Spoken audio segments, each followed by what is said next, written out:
अध्याय 151 अध्याय 136 वार्षिक बैठक में मार्शल आर्ट्स प्रस्तुत करें। दो बिल्कुल हमने कर लिया है। क्या हमारे डिजाइन विभाग ने हाल ही में एक नई मैनेजर नियुक्त नहीं की है?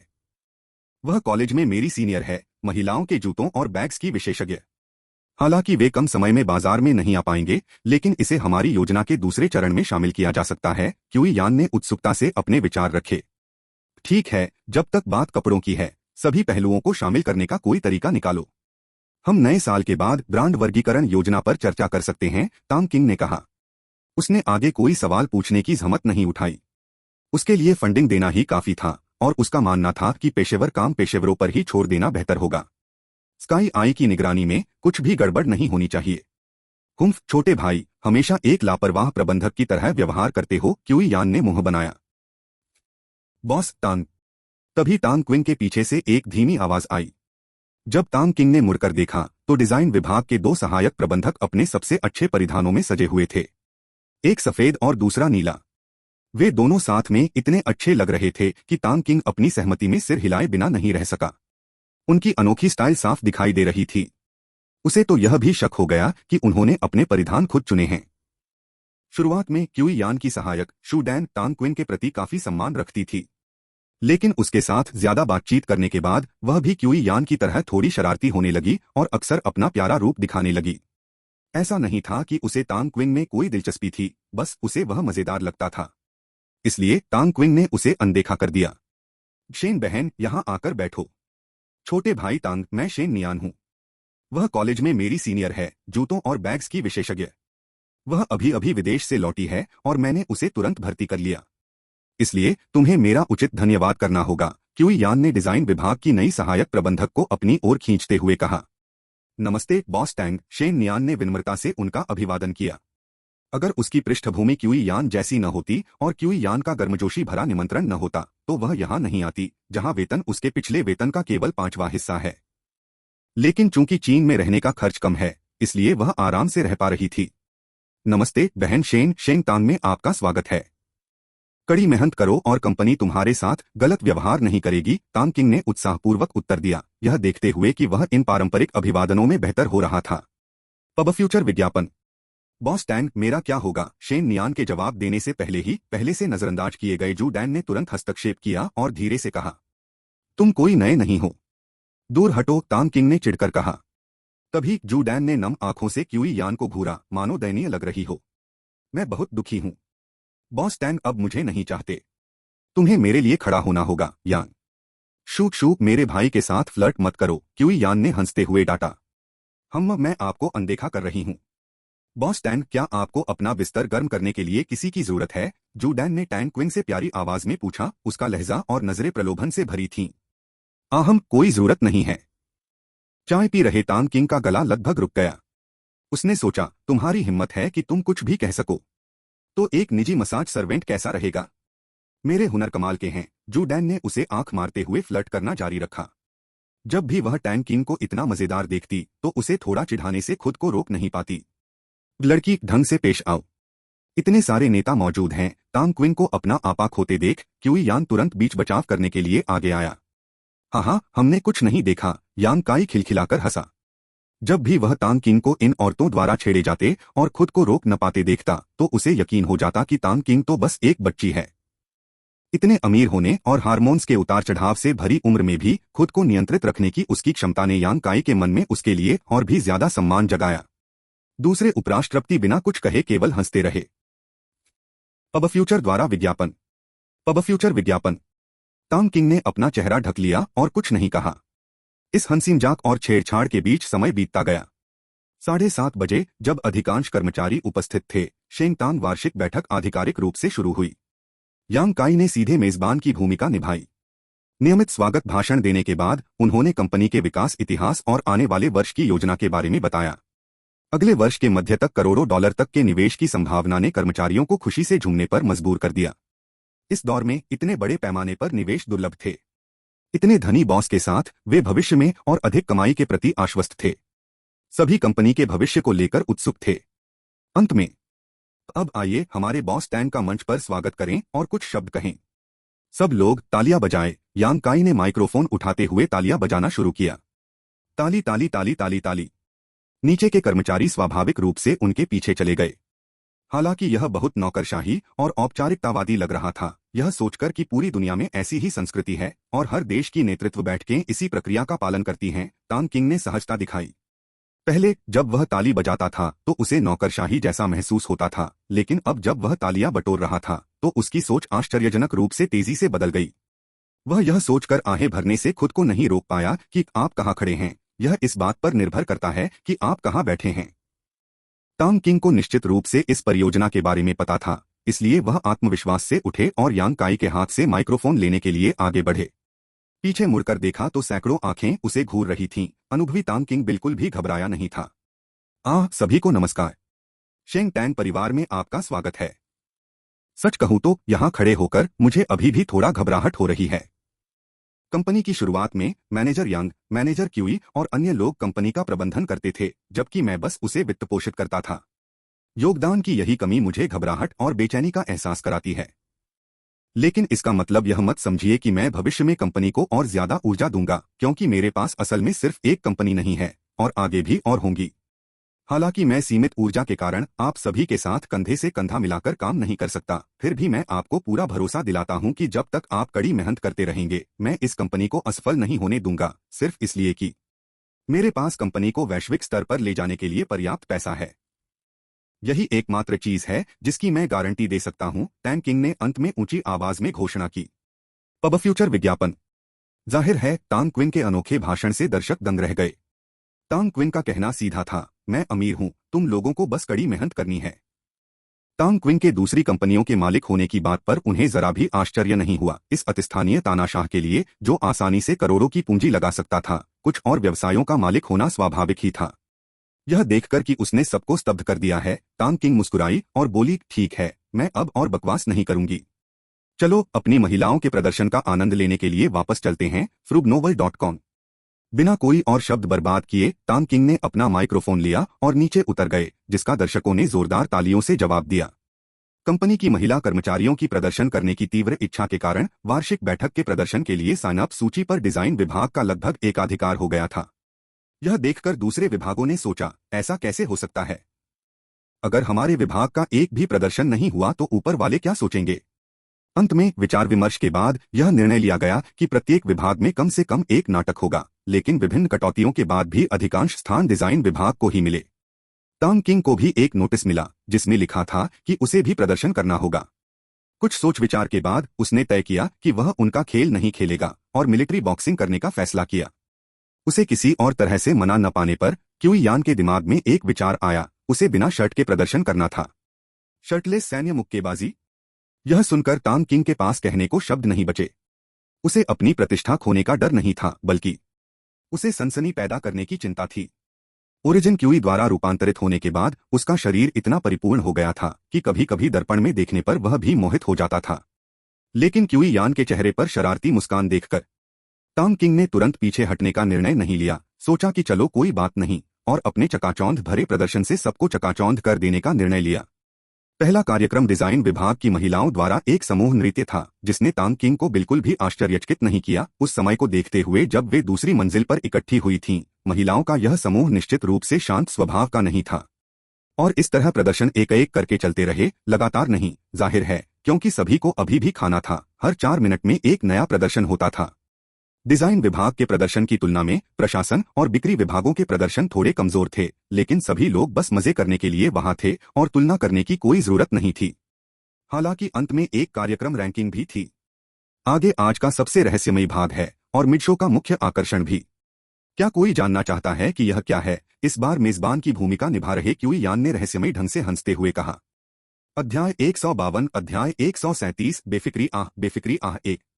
क्यूई यान को खुद चीजों को जीवंत बनाए रखने में आगे रहते हुए और साथ ही उसे चिढ़ाते हुए देखकर टांग क्विन खुद को हंसाए बिना नहीं रह सका, और निराश भी। अपने पुनर्जन्म के बाद से उसे हमेशा ऐसी ही चंचल औरतें क्यों मिलती रहीं? क्यूई यान, डू जियाओ, यहां तक कि पहले वाली शू डैन भी, सब एक जैसी ही थीं।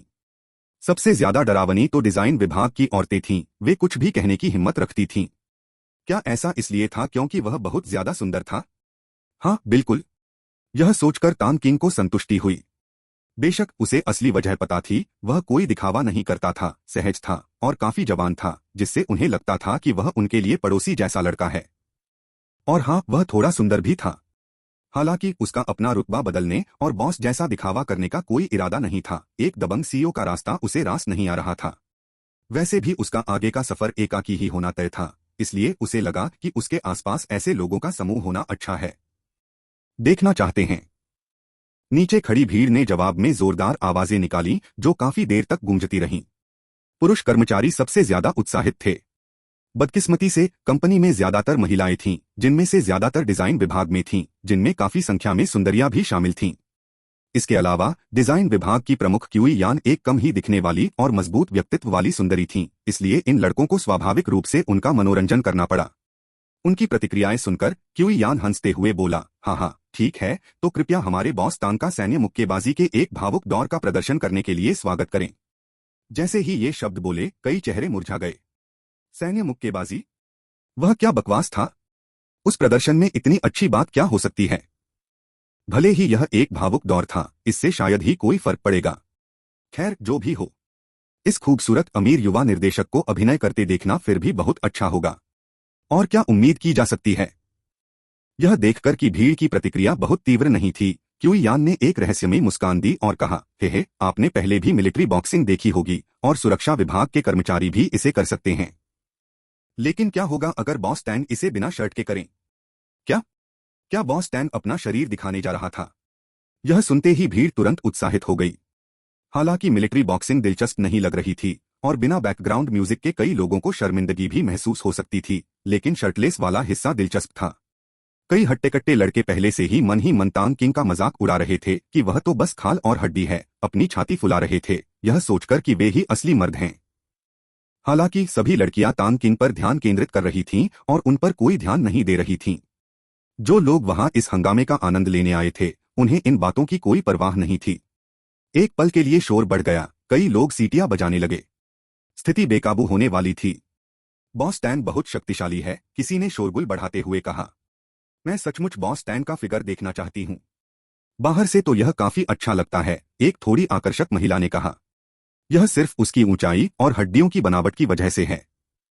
इतने पैसे के बावजूद बॉस टैन किसी शारीरिक रूप से मजबूत इंसान जैसा नहीं दिखता। उसकी मांसपेशियां जरूर ढीली होंगी, एक ईर्ष्यालु पुरुष सहकर्मी ने तिरस्कारपूर्वक कहा। FREEEBNOVL.com। रुको, हमारी तांगतांग का अपमान मत करो, महिला ने अचानक आपत्ति जताई। तांगतांग? यह कैसा उपनाम है? और यह तुम्हारा कब बना? पुरुष सहकर्मी ने रूठते हुए पूछा। पबफ्यूचर द्वारा विज्ञापन। पबफ्यूचर विज्ञापन? जब तांगतांग अपने भाषण के दौरान अपनी संपत्ति का प्रदर्शन कर रहा था, सब लोग जोश से चर्चा कर रहे थे। बेशक ज्यादातर पुरुष कर्मचारी बस कुछ मनोरंजन देखना चाहते थे, खासकर सुरक्षा कर्मचारी, जो कुछ मस्ती के लिए तैयार लग रहे थे। महिला कर्मचारियों की बात करें तो वे उत्सुक तो थीं, लेकिन तांग किंग के शरीर से उन्हें कोई खास उम्मीदें नहीं थीं, उन्हें बस मजा आ रहा था। कमरे में सुनचाओ ही एकमात्र व्यक्ति था जो ठंडी, उपहासपूर्ण मुस्कान बिखेर रहा था। तांग किंग की शारीरिक बनावट पर संदेह? क्या मजाक! सुनचाओ ने तांग किंग की मांसपेशियों को खुद देखा था। जब वह एक बार हान लेंग के साथ कुश्ती लड़ रहा था, तो वे सभी पसीने से तर हो गए थे और उन्होंने अपनी शर्ट नहीं पहनी थी। तांग किंग की मांसपेशियों ने उसे ईर्ष्या से लाल कर दिया था। हालांकि तांग किंग के पास हान लेंग जैसी उभरी हुई मांसपेशियां नहीं थीं, फिर भी उसका सुडौल शरीर एकदम सही था। उसे देखना किसी कलाकृति को निहारने जैसा था। अपनी ऊंचाई और आकर्षक चेहरे के साथ सुनचाओ की नजर में वह किसी भी मांसपेशी वाले व्यक्ति या फिटनेस कोच से कहीं बेहतर था। अगर वह एक मॉडल बन जाता, तो वह निश्चित रूप से सबसे ज्यादा वेतन पाने वालों में से एक होता। इस प्रकार सुनचाओ ने अपनी बाहें पार कर लीं और इस तमाशे का आनंद लेने के लिए तैयार हो गया। यह देखकर तांग किंग ने व्यंग्यात्मक मुस्कान के साथ अपना सिर हिलाया और आगे बढ़ गया। क्यूई यान, जाहिर है, तांग किंग को शर्मिंदा करने की कोशिश नहीं कर रही थी। उसने नहीं देखा था कि तांग किंग किस हालत में था, लेकिन जब पहली बार उन्होंने साथ में डिनर किया था, तो तांग किंग ने छोटी बाजू की कमीज पहनी थी। उसने तब ज्यादा ध्यान नहीं दिया था, लेकिन उसे यकीन था कि उसका पेट ढीला नहीं था। इसलिए वह बस तांग किंग को चिढ़ाना चाहती थी और इस चीनी नववर्ष समारोह के दौरान थोड़ा मजाक करना चाहती थी। नीचे उम्मीद भरी आंखों को देखकर तांग किंग को शुक्र था कि वे 4G इंटरनेट के जमाने में नहीं थे। अब तो 3G भी नहीं था और वे अभी भी 2G के जमाने में थे। मोबाइल फोन के कैमरों का रेजोल्यूशन बहुत कम था, वरना उसे दर्जनों आंखों की बजाय मोबाइल फोन और कैमरे देखने को मिलते। हालांकि इस वार्षिक बैठक की वीडियो रिकॉर्डिंग की जा रही थी क्योंकि यह कंपनी की पहली वार्षिक बैठक थी और वे इसे रिकॉर्ड करना चाहते थे। टांग किंग सोच रहा था कि क्या कुछ साल बाद जब वह पीछे मुड़कर देखेगा तो उसे अपना वर्तमान हास्यास्पद लगेगा। इस विचार से उसके चेहरे पर मुस्कान आ गई। प्रदर्शन शुरू हुआ। टांग क्विंग ने अपनी जैकेट उतारकर क्यूई यान को दे दी, जिससे उसके नीचे की लंबी बाजू वाली कमीज दिखाई देने लगी। क्यूई यान के चेहरे पर शांत भाव देखकर टांग क्विंग ने एक खर्राटा लिया। मुझे भीड़ को आश्चर्यचकित करते हुए देखो। हमेशा की तरह अपनी शर्ट उतारने के बजाय उसने और भी ज्यादा असरदार बनाने के लिए कॉलर से शर्ट खींची, जिससे उसके पेट की मांसपेशियां धीरे धीरे दिखने लगीं। यह मत भूलिए कि आसपास कैमरे और प्रोजेक्शन उपकरण लगे हुए थे, जो उसके पीछे स्क्रीन पर टांग किंग के सिलहूट को बढ़ा दिखा रहे थे। अध्याय 153 अध्याय 137 बेफिक्री आह दो। जब टांग क्विंग के सिक्स पैक एब्स धीरे धीरे उसके पीछे बड़ी स्क्रीन पर दिखाई देते हैं तो दर्शकों में हर कोई दंग रह जाता है। मैं क्या देख रही हूं? वो विलाइन कोह और वो पेक्टोरल मांसपेशियां, वाह कितने मर्दाना, एक खास प्रेम रोगी औरत। यह यह यह कैसे संभव है? जिन पुरुष कर्मचारियों को अभी अभी सेवा दी गई है। बॉस टैन की त्वचा इतनी गोरी है, मैं सचमुच उसे छूना चाहता हूं। एक खास मांसपेशी प्रेमी। मैं उसके आकर्षण से मदहोश हो गई हूं। मुझे क्या करना चाहिए? मैं अपने प्रेमी को छोड़ने जा रही हूं जिसके पास केवल एक ही पैकेट है। प्रेम में पागल महिला के बगल वाली महिला। मुझे छोड़ दो, तुम्हारी हिम्मत नहीं होगी, तुमने कहा था न कि वह। उसके साथी ने जवाब दिया। बकवास लड़की, क्या तुम चुप नहीं हो सकती? प्रेम में पागल औरत ने जल्दी से अपने साथी का मुंह ढक दिया। अभी बात खत्म नहीं हुई है। जब टांग किंग ने अपनी पूरी कमीज उतार दी तो नीचे का हिस्सा और भी ज्यादा जीवंत हो गया। उसके मॉडल जैसे सुडौल पेट, उसका खूबसूरत चेहरा और पीछे की तरफ बेशुमार दौलत, मानो किसी दीवाने का प्रभामंडल हो। टांग किंग को देख रही औरतें उसकी आंखों में आंखें डालकर उसे ऐसे निहार रही थीं मानो वो कोई देवता हो। दूसरी ओर पुरुष कर्मचारी ईर्ष्या से भरे हुए थे। उनमें से ज्यादातर अब टांग किंग को देखना भी बर्दाश्त नहीं कर पा रहे थे। उन्हें तुलना आनंद का चोर है मुहावरे का सही अर्थ समझ आ गया था। वे फिर से जिंदगी पर सवाल उठाने लगे। जवान, अमीर, सुंदर और मनमोहक स्वभाव, क्या वह इंसान भी है? उसके बगल में बैठा क्यूई यान भी मंत्रमुग्ध था। छोटी टांग, तुम्हें इस तरह कैसे प्रशिक्षित किया गया? क्यूई यान ने सीधे टांग क्विंग के पेट पर हाथ मारा। अंदर जबरदस्त विस्फोटक लचीलापन महसूस किया। वह एहसास शब्दों से परे था। क्यूई यान के प्रहार से टांग किंग को गुदगुदी महसूस हुई, इसलिए वह पीछे हट गया और अपनी बाहें मोड़ लीं। बहन यान, आप क्या कर रही हैं? यह गुदगुदी है।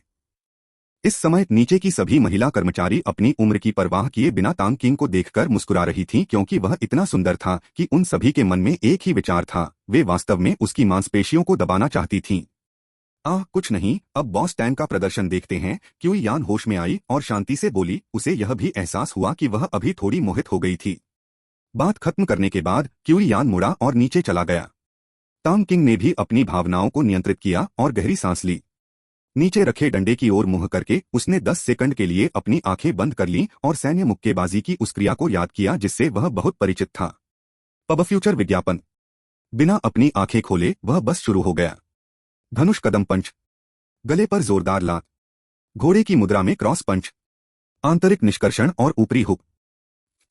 टांग किंग ने अपनी समझ के अनुसार एक गैरमानक सैन्य मुक्केबाजी दिनचर्या का प्रदर्शन किया। गति तेज और धीमी थी, लेकिन उन सभी में एक विशेषता थी, वह थी मजबूत और जोरदार, भव्य शुरुआत और समापन, जिससे जो लोग नहीं समझते थे वे भी उनकी चालों के महत्वपूर्ण बदलावों को स्पष्ट रूप से देख सकते थे।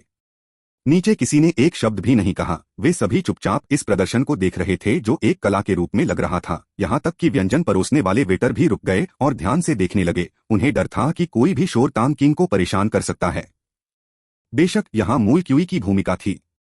उसकी चेतना के नियंत्रण में उसके संपूर्ण मूल क्यूई मूल्य ने उसके मन की गंभीरता और शीतलता को वितरित किया। स्वाभाविक रूप से सभी ने कोई प्रतिरोध नहीं किया और अनजाने में टांग किंग को ध्यान का केंद्र बना दिया। मिलिट्री बॉक्सिंग का रूटीन ज्यादा लंबा नहीं होता।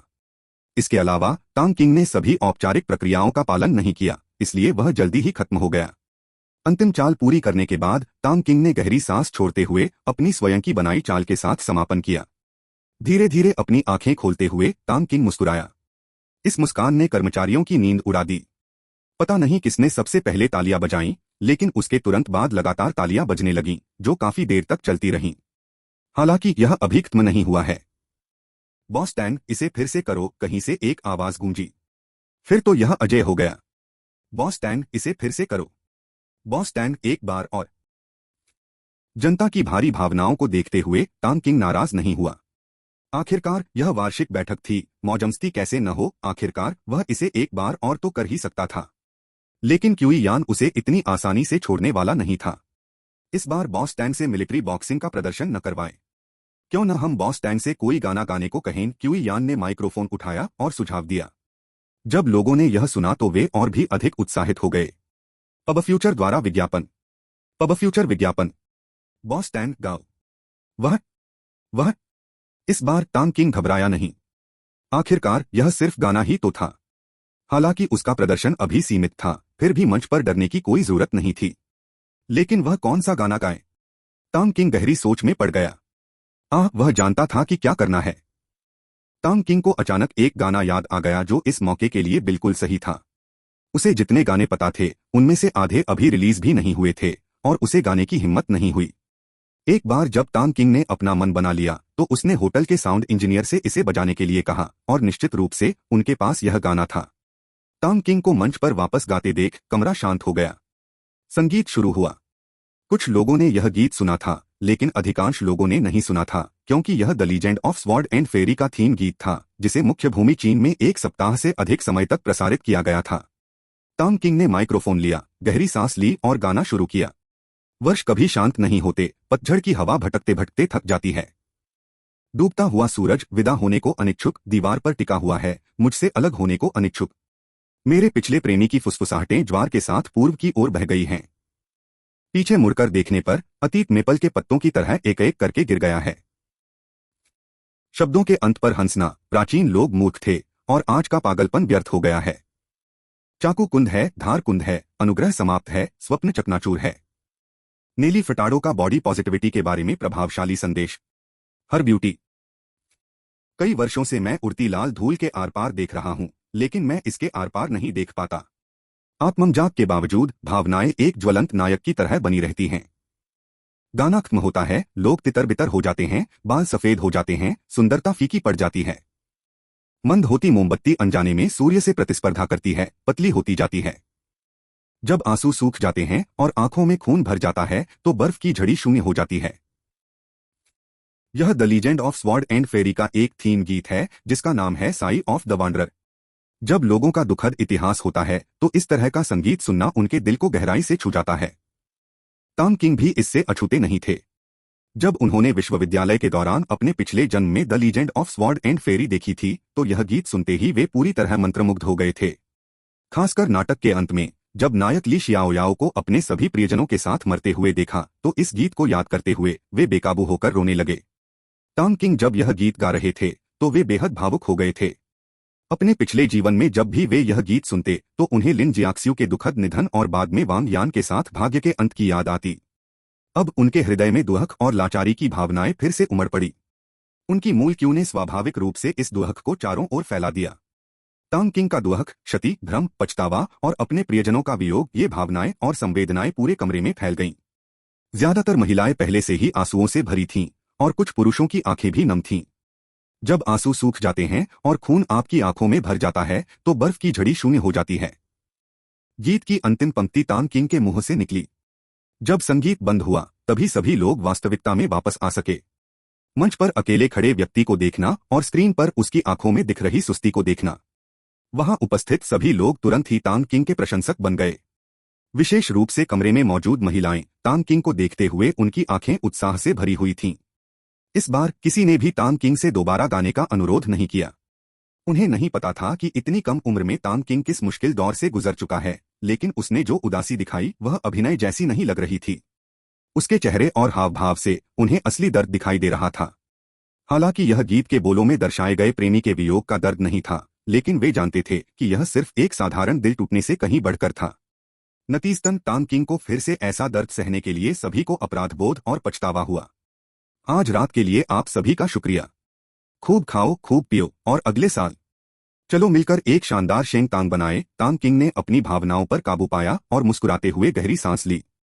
वह अभी अभी सचमुच दुहक में डूबा हुआ था, अपने प्रियजनों के निधन की वास्तविकता में खोया हुआ था। लेकिन अपने कर्मचारियों के उत्साहवर्धक भाव देखकर वह वर्तमान में वापस आ गया। सब कुछ एक बार फिर से शुरू हो गया था और इस बार वह कोई पछतावा नहीं छोड़ेगा। पुनर्जन्म होना अच्छा है। मजबूत रहो बॉस टैंग। बॉस टैंग, हम आपका समर्थन करते हैं। ओह, मैं बहुत भावुक हो गया हूं, मुझे रोने का मन कर रहा है। तुम तो पहले से ही रो रही हो। लेकिन मैं सचमुच बॉस टैंग को उसी समय पकड़ना चाहती थी। बॉस टैंग मेरा है। जब तक कंपनी बॉस टैंग की है, मैं नहीं छोड़ूंगा। मैं भी।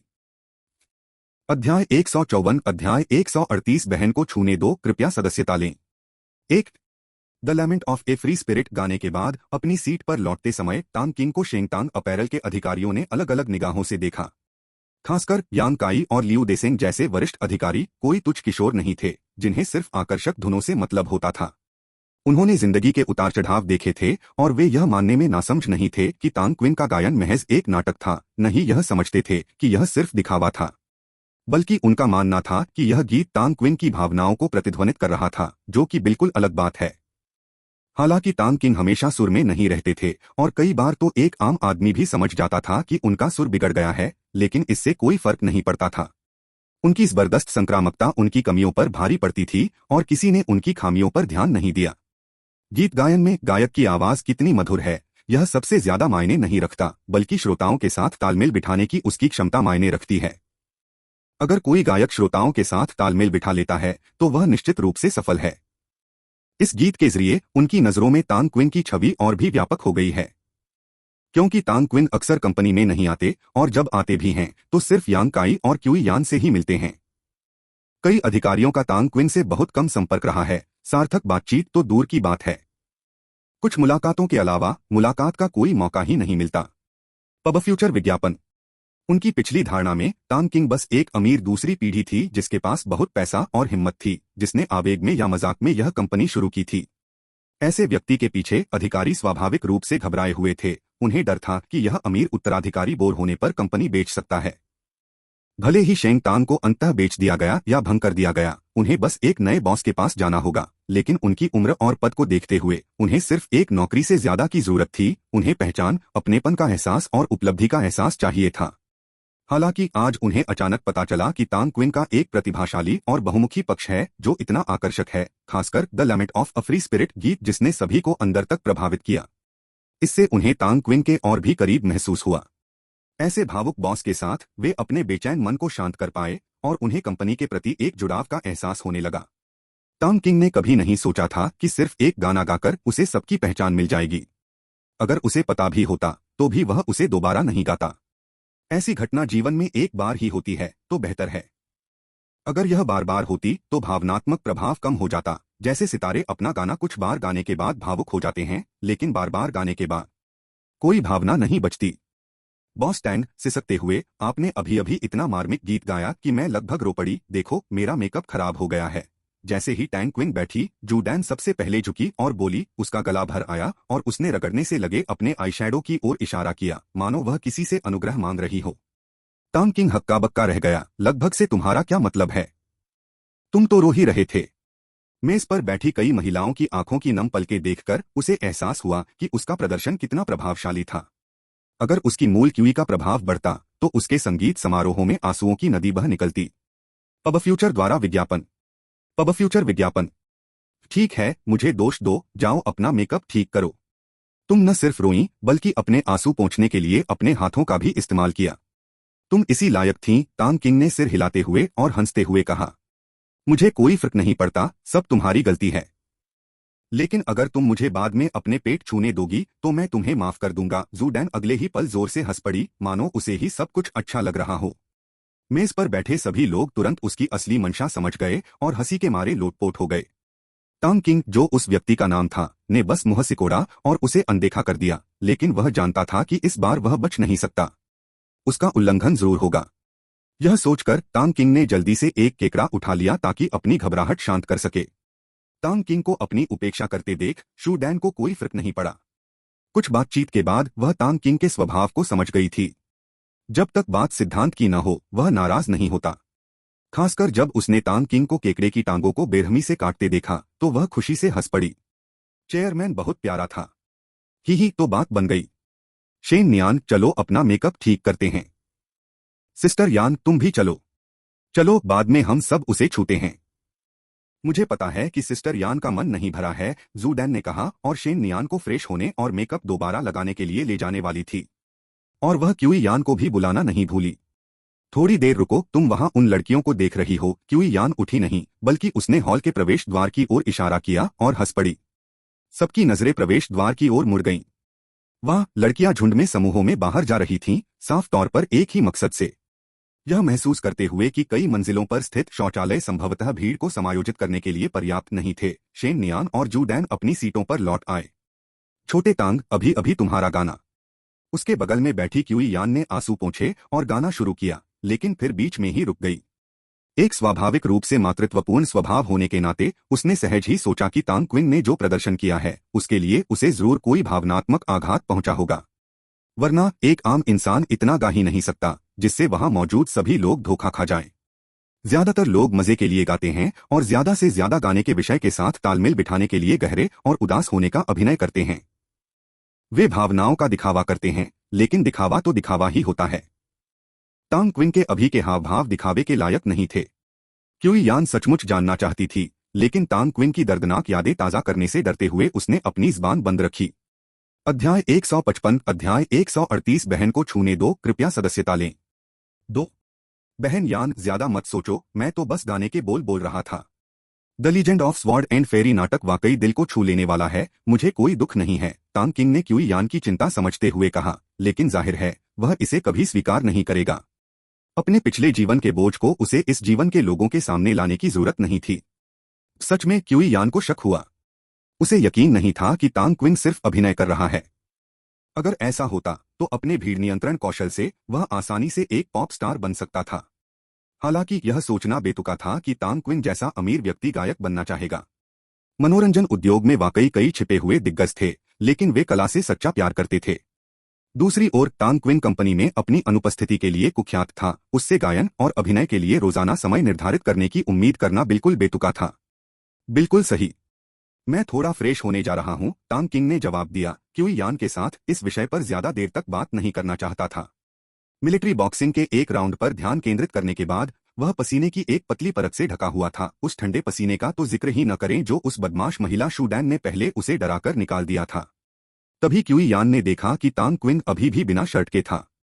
हॉल में भीड़ और एयर कंडीशनिंग के बावजूद वहां ठंडक नहीं बल्कि काफी गर्मी थी। फिर भी उसे अभी भी उसके लिए बुरा लग रहा था। उसने खुद को दोषी ठहराया कि उसने उसके प्रदर्शन के तुरंत बाद उसके कपड़े क्यों नहीं पहुंचाए। हम जल्दी वापस आओ, जल्द ही मेरी बारी आएगी, मैं तुम्हें इसे मिस नहीं करने दूंगी, क्यूई यान ने तांग क्विन की शर्ट सौंपते हुए कहा। हाँ, मैं सिस्टर यान का प्रदर्शन बिल्कुल नहीं छोड़ सकती, मैं बस अपना चेहरा धो रही हूँ, नहा नहीं रही हूँ, तांग किंग ने व्यंग्यात्मक मुस्कान के साथ उत्तर दिया। अपनी कमीज उतारते हुए तांग किंग खड़ा हुआ और चला गया, और जाते समय एक अप्रयुक्त पेपर नैपकिन भी उठा लिया। जैसी कि उम्मीद थी, दूसरी मंजिल पर शौचालय के पास वाला वॉशबेसिन लोगों से खचाखच भरा था। तांग किंग अनिच्छा से तीसरी मंजिल पर चढ़ा तो पाया कि वहां भी महिलाओं की भीड़ थी।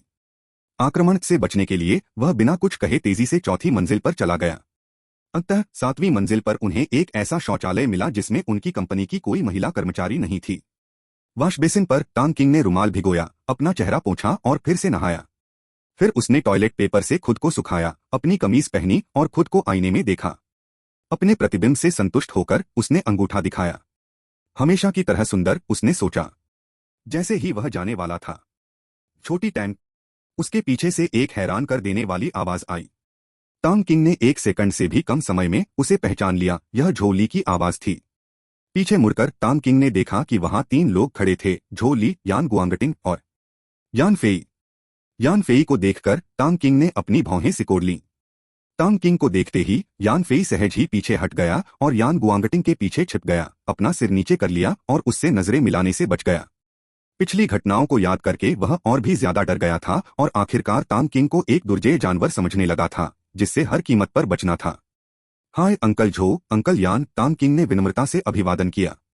जहां तक यान फी की बात है, तांग किंग ऐसे नीच व्यक्ति के साथ विनम्र होने की जहमत नहीं उठा सकता था। थोड़ा सा भी असभ्य होना उसकी छवि को खराब कर सकता था, लेकिन अब जब वह आखिरकार अपना नाम बना रहा था तो उसे सबको खुश करने की कोई इच्छा नहीं थी। बगल में बैठा झोली सब जानता था, लेकिन उसने यान गुआंगटिंग को बताने की हिम्मत नहीं की, क्योंकि उसे लगा कि तांग किंग अभी भी पिछले अनुबंध के लंबे समय से हुए उल्लंघन की भारी सजा को लेकर नाराज है। उसने सोचा, एक नौजवान के लिए नाराजगी रखना स्वाभाविक है। क्या हमने अभी अभी अपनी फैक्ट्रियों का विलय नहीं किया है? हम अभी भी संक्रमण के दौर से गुजर रहे हैं। हमने चीनी नव वर्ष से पहले प्रबंधन टीम को रात के खाने पर आमंत्रित करने की योजना बनाई थी। क्या आप भी इसी मंजिल पर खाना खा रहे हैं? झोली ने पूछा। नहीं, मैं दूसरी मंजिल पर कंपनी की वार्षिक बैठक में जा रहा हूं। नीचे वॉशरूम में बहुत ज्यादा लोग थे। अरे अंकल झो, क्या आप जूते की फैक्ट्री खोलने वाले हैं? हमारी कंपनी अभी फुटवियर के क्षेत्र में विस्तार करने वाली है। हम भविष्य में साथ मिलकर काम कर सकते हैं। तांग किंग ने अचानक यह खबर याद करते हुए कहा। REEWEBOVE.com तो तांग परिवार की एक कपड़ों की कंपनी है? झोली ने पूछा, जिसे तांग किंग के परिवार के व्यवसाय के बारे में पता नहीं था। तांग किंग ने कभी इसका जिक्र नहीं किया था और झोली को यह पूछने में झिझक महसूस हुई। हालांकि उसे यकीन था कि पैसे उधार देना उनका मुख्य व्यवसाय नहीं हो सकता, सिर्फ ब्याज से परिवार का गुजारा नहीं हो सकता। हाँ, हमारी कंपनी अगले साल एक फुटवियर लाइन लॉन्च करने की योजना बना रही है। आप बाद में हमारे यहाँ क्यों नहीं आ सकते? मैं आपको हमारे जनरल मैनेजर से मिलवा सकती हूँ, तांग क्विन ने मुस्कुराते हुए सुझाव दिया। वाह, बहुत बढ़िया, मैं बाद में जाकर टोस्ट उठाऊंगा, झोली ने हंसते हुए कहा और बहुत खुश हुआ। तांग किंग वाकई उसका भाग्यशाली सितारा था, उससे हर मुलाकात हमेशा कुछ न कुछ अच्छा ही लेकर आती थी। यह व्यापारिक सौदा लगभग तय हो चुका था। जरूरी मुद्दे को सुलझाने के बाद समूह कुछ शराब लाने के लिए तैयार हुआ, लेकिन तांग किंग ने उन्हें रोक दिया। चाचा झो, इसकी कोई जरूरत नहीं है। नीचे बहुत सारी शराब है। ठीक है ओल्ड यान, हम ड्रिंक करते हैं और फिर वापस आ जाते हैं। झोली तांग क्विन के साथ दिखावा नहीं करने वाला था, क्योंकि वे पहले से ही एक दूसरे से काफी परिचित थे। चलो सब साथ चलते हैं अंकल यान। यान गुआंगटिंग के जवाब का इंतजार किए बिना तांग किंग आगे बढ़े और बोले। उन्होंने झोली को अपनी ताकत दिखाने के लिए आमंत्रित किया था, ताकि यानफी के मन में झांग जिंग को परेशान करने के किसी भी विचार को पूरी तरह से दबा सकें। झोली जैसे बाहरी व्यक्ति को अपनी कंपनी की वार्षिक बैठक में आमंत्रित करना बिल्कुल भी उचित नहीं होता। अब फ्यूचर द्वारा विज्ञापन। तांग किंग को इस बात का जरा भी अंदाजा नहीं था कि यान फेई पुलिस और भाई हाओ को किए गए उस फोन कॉल से पहले ही बुरी तरह डर चुका था, वरना उसे इतनी परेशानी नहीं झेलनी पड़ती। ठीक है, तो ठीक है, मैं भी मस्ती में शामिल होने आता हूँ।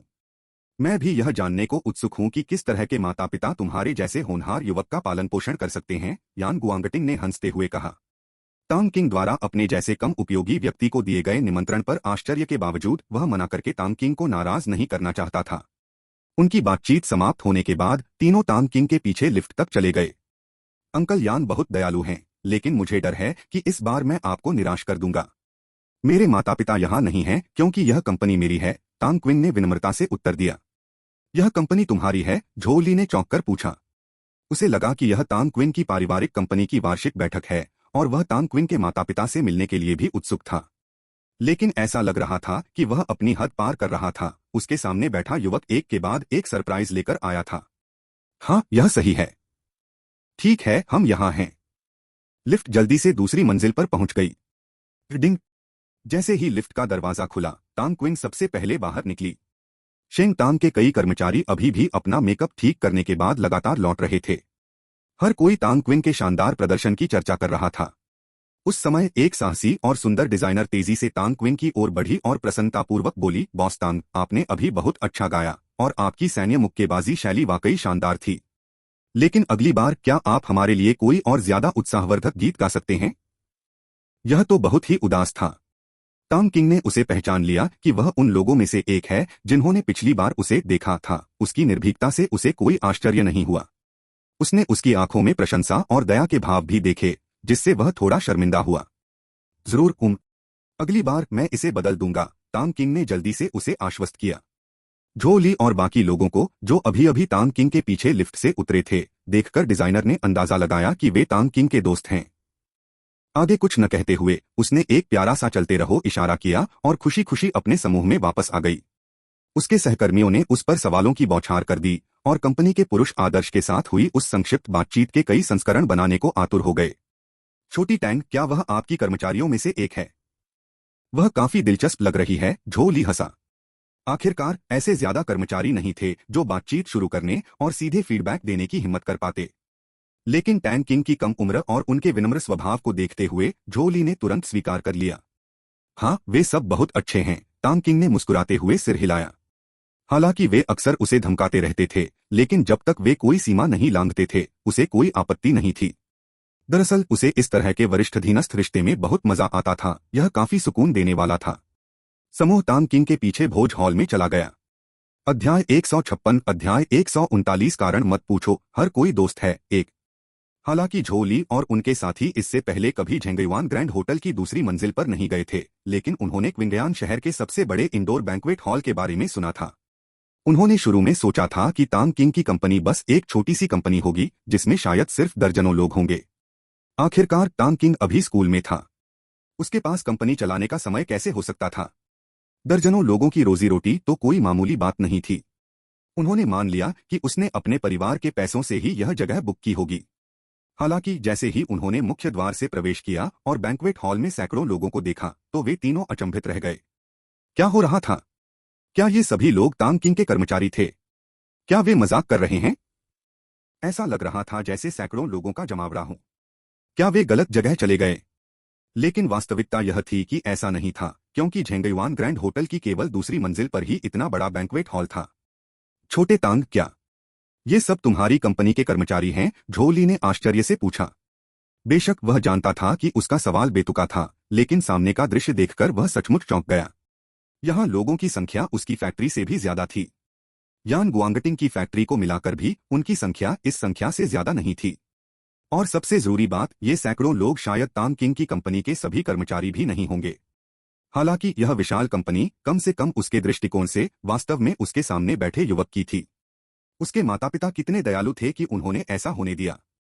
यान गुआंगटिंग और यान फेई भी बराबर हैरान थे। यान गुआंगटिंग ने इस दृश्य की सराहना की, जबकि यान फेई और भी ज्यादा डर गया। एक हाई स्कूल के छात्र को सैकड़ों लोगों की आजीविका सौंपना, उस परिवार की शक्ति और ताकत कितनी भयावह होगी।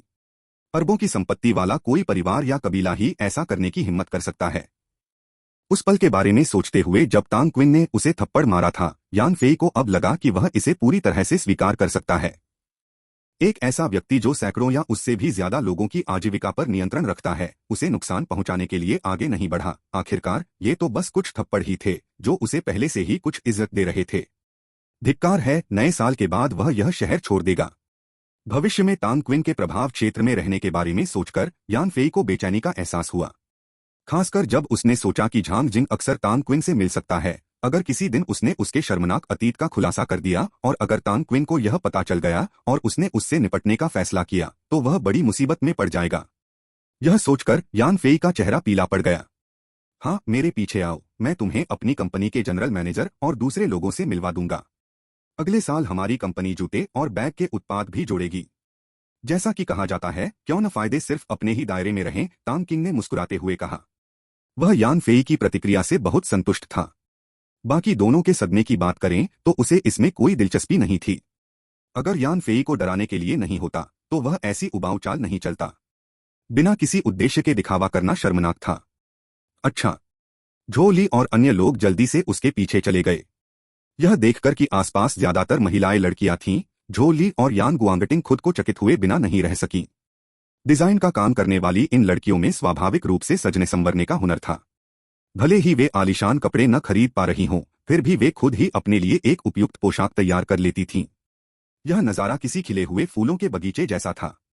अपने बदसूरत सूट पहने दूसरे पुरुष कर्मचारियों की तुलना में यह बिल्कुल अलग था। अगर इन पुरुष कर्मचारियों को पता होता कि उनके द्वारा बड़ी सावधानी से खरीदे गए महंगे सूट को लड़कियां इतनी नीची नजर से देखती हैं, तो शायद वे अपना सिर पीट लेते।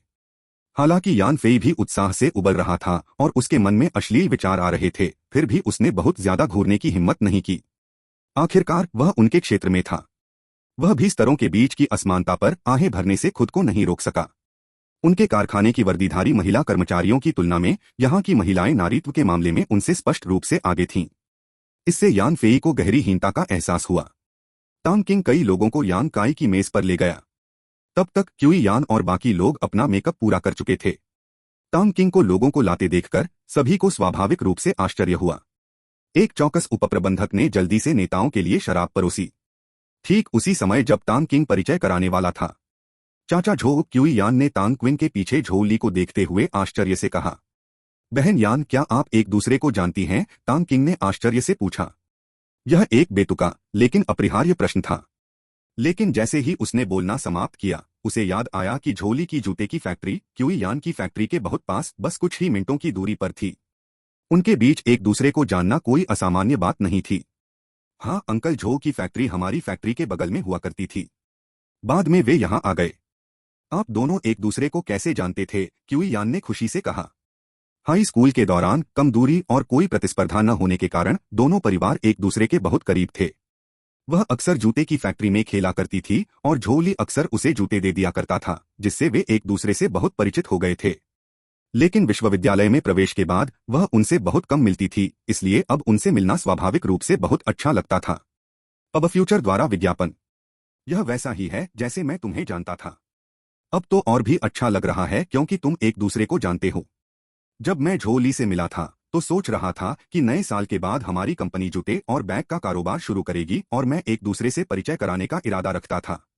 इससे भविष्य में सहयोग आसान हो जाएगा, तांग किंग ने मुस्कुराते हुए कहा। अपने अधीनस्थों के सामने उसने स्वाभाविक रूप से कारोबार का परिचय दिया, इसलिए यह बहुत सहज नहीं हो सकता था। छोटी तांग, तुम्हें वाकई सही इंसान मिल गया है। अंकल झो बहुत ईमानदार हैं, क्यूई यान ने तारीफ की। उसे तुरंत तांग क्विन के उधार देने के धंधे का ख्याल आया। पहले उसे तांग क्विन के ऐसे काम करने पर थोड़ी शंका थी, लेकिन यह देखकर कि इस बार मदद असल में झोली को मिली थी, वह बहुत आभारी महसूस कर रही थी। कभी कभी लोगों का नजरिया बहुत जल्दी बदल जाता है। भतीजी यान बहुत दयालु हैं। मैं बस वही कर रहा हूं जो जरूरी है, झोली ने मुस्कुराते हुए कहा। अब जब वे सब एक दूसरे को जानते थे तो चीजें आसान हो गईं। उसने पहले सुना था कि क्यूई यान डिजाइन का काम करती है। हालात देखकर लग रहा था कि वह तांग किंग के डिजाइन विभाग की प्रभारी हैं। ठीक है, अब चीजें आसान हो जाएंगी क्योंकि सब एक दूसरे को जानते हैं। झो ली, मैं आपको मिलवाता हूं। मैं हमारी कंपनी का महाप्रबंधक यांग काई हूं। यांग काई बेहद काबिल है। जैसा कि आप जानते हैं, मैं कंपनी के मामलों में ज्यादा दखल नहीं देता। भविष्य में हमारे बीच काफी सहयोग होगा। यांग काई, मैं झो ली हूं, हमारी फैक्ट्री के पास एक जूते की फैक्ट्री का मालिक और मेरा एक पुराना अच्छा दोस्त।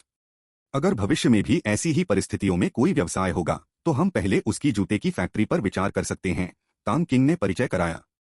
स्वाभाविक रूप से वह सीधे तौर पर यह नहीं कहेगा कि यह काम उनकी फैक्ट्री को दिया जाएगा। ऐसा करना पागलपन होता और यांग काई को असहज भी करता। मैनेजर यांग, मुझे आशा है कि भविष्य में आपका मार्गदर्शन मिलता रहेगा, झो ली ने पहल करते हुए विनम्र भाव से अपना हाथ बढ़ाया। यद्यपि उनमें कुछ हद तक शाही रिश्तेदारी का आकर्षण था, फिर भी वे मूर्ख नहीं थे। वे जानते थे कि वर्तमान नेताओं को प्रसन्न करना अधिक आवश्यक है, इसलिए स्वाभाविक रूप से वे लापरवाही बरतने का साहस नहीं कर सकते थे। कोई चिंता नहीं, हम सबकी अपनी अपनी जरूरतें हैं, यांग काई ने झोली से हाथ मिलाया और हंसा।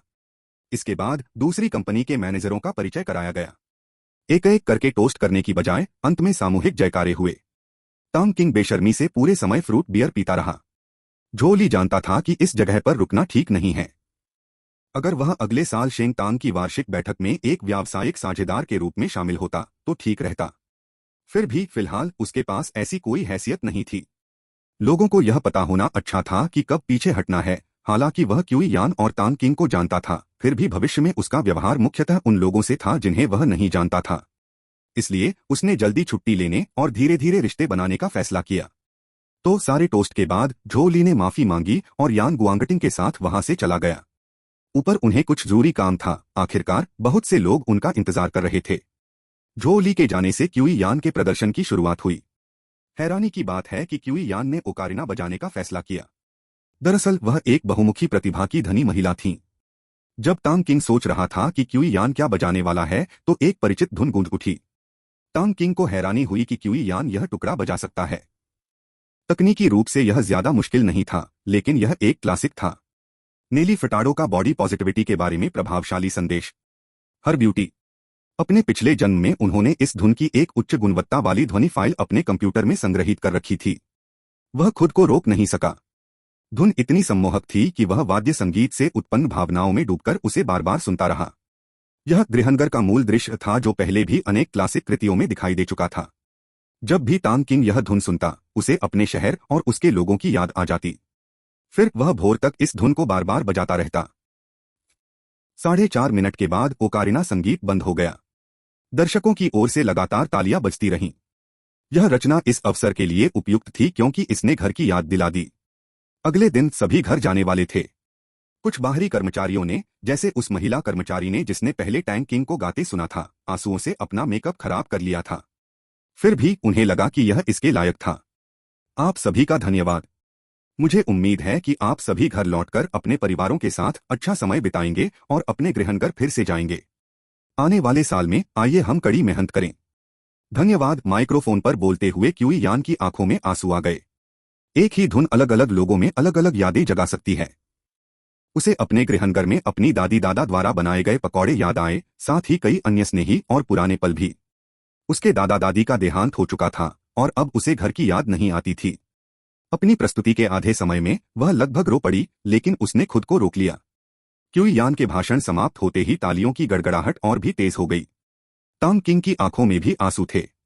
उसे अपने दादाजी द्वारा बनाई गई गुलेल, वो लौकी की मिठाइयाँ जो वो खरीदते थे, अपनी दादी द्वारा सुबह स्कूल के लिए लगाए गए अलार्म और बाकी सारी यादें याद आ गईं।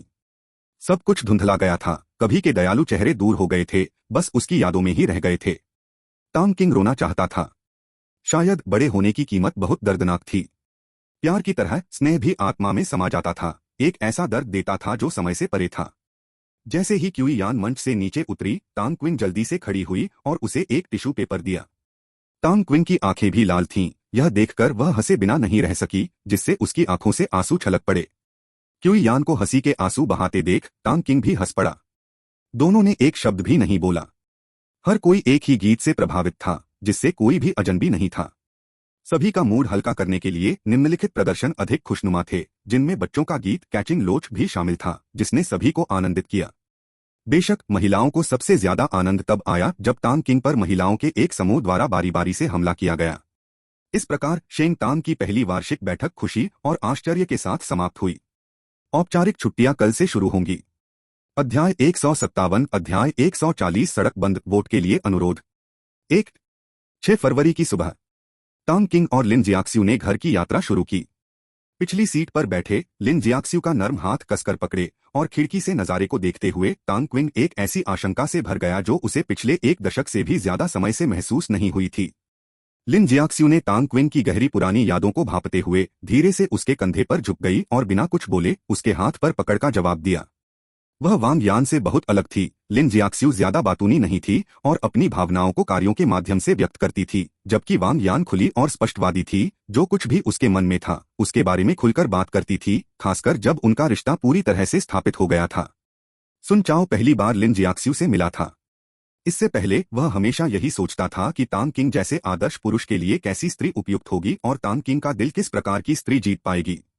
उसने कल्पना की थी कि वह किसी प्रतिष्ठित परिवार से होगी या कोई शिक्षित उत्तराधिकारी। हालांकि जिस क्षण वह लिन जियाक्स्यू से मिला और उसने टैंक किंग को जिस तरह से देखा, उसने इन सभी पूर्वाग्रहों को त्याग दिया। उसकी आंखों में किसी भी पुरुष की सबसे मजबूत रक्षा को भी पिघलाने की शक्ति थी।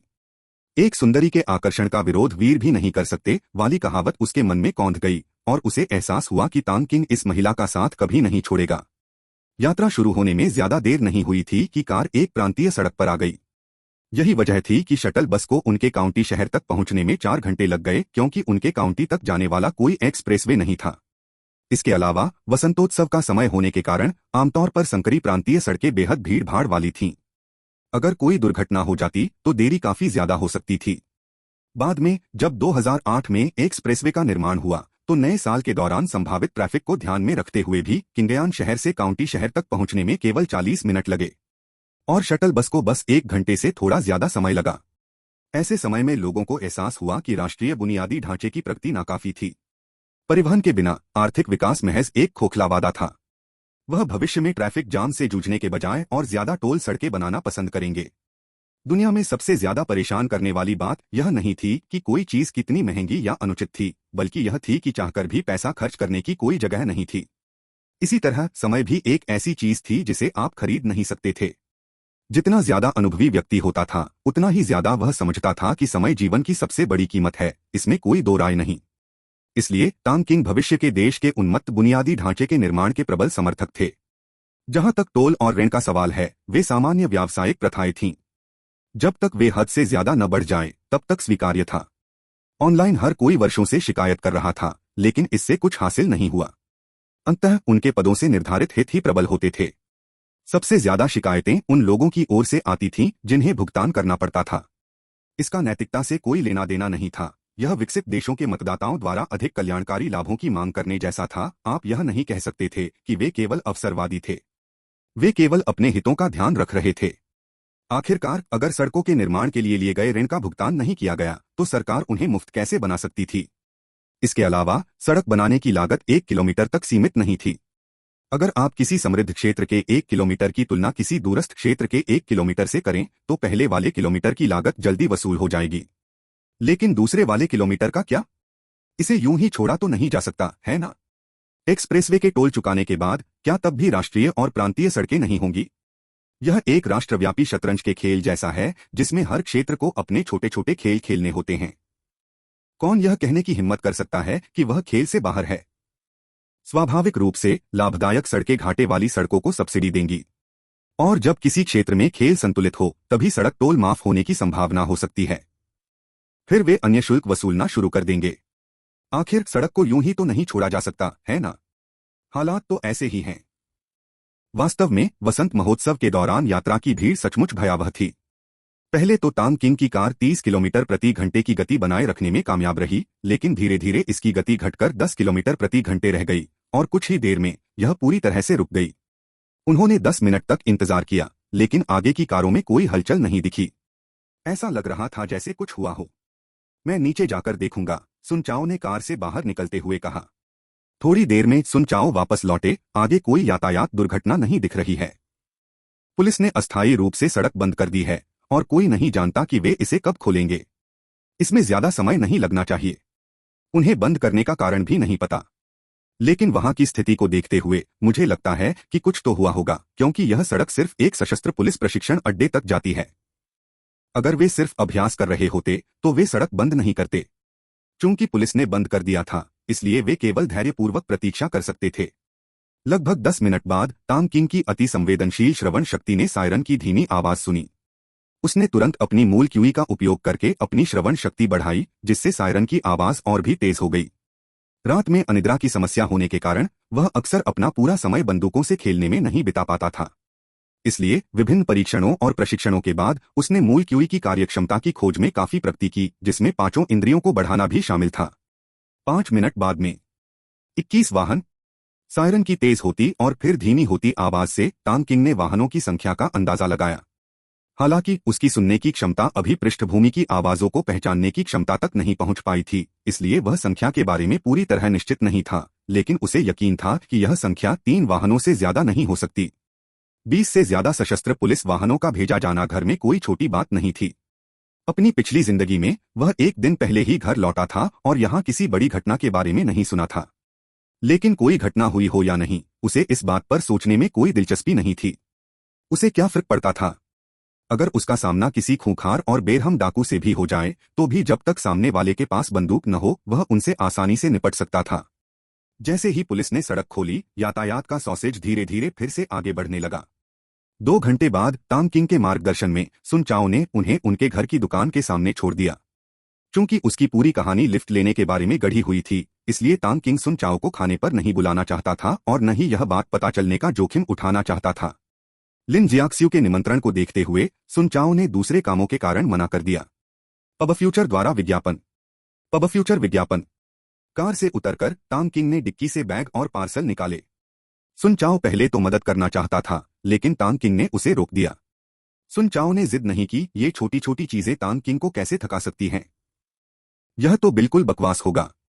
अपनी साधारण शक्ल के बावजूद अंदर से तांग किंग एक असली जानवर था। तो तांग किंग ने ज्यादातर सामान ढोया और लिन जियाक्सियू ने तोहफों के सिर्फ 2 बैग ही ढोए, वो भी बड़ी आसानी से। वह लिन जियाक्सियू को इतना मेहनत वाला काम कभी नहीं करने देता। वह चाहता था कि वह उसे पूरा रास्ता उठाकर ले जाए ताकि वह थक न जाए।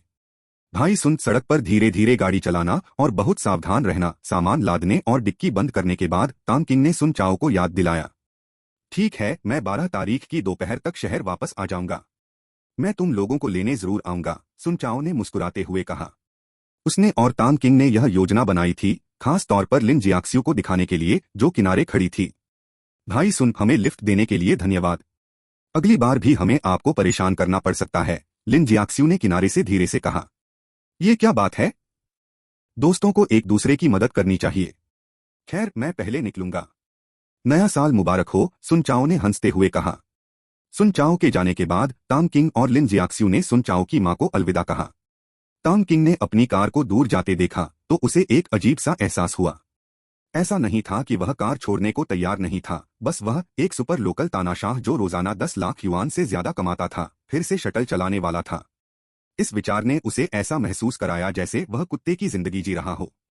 धिक्कार है, उसे जल्द से जल्द गरीब होने का नाटक बंद करना होगा। सुन चाओ के जाते ही तांग किंग की नजर तुरंत उसके परिवार की दुकान पर पड़ी। दुकान एक ऊंचे चबूतरे पर थी और आकार में छोटी होने के बावजूद लगभग 30 वर्ग मीटर के अंदरूनी हिस्से में 2 खाने और लगभग 10 वर्ग मीटर का एक गोदाम था। दूर से तांग किंग ने एक जानी पहचानी शक्ल देखी। यह उसकी मां किन युझेन थी, जिसने कई साल पहले खरीदी हुई लाल रंग की जैकेट पहनी हुई थी। उस समय वह एक महिला को कपड़े दिखा रही थी।